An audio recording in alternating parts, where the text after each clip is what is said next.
मी आलोच, मला फोन आला. ठीक आहे, इथेच थांब हा. पांडू हॅलो. अरे कन्या, ती गोट्याची पोरगी रम्याच्या पोराबरोबर पळून गेली. लय वाईट झालं बघ. फु. याला काय अर्थ आहे का? कोणी कोणा संग पळून जायला लागले?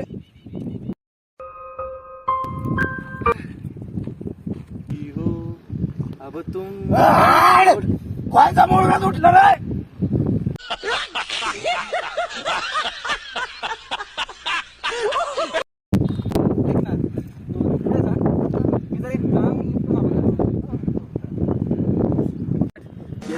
टेम्पो मार.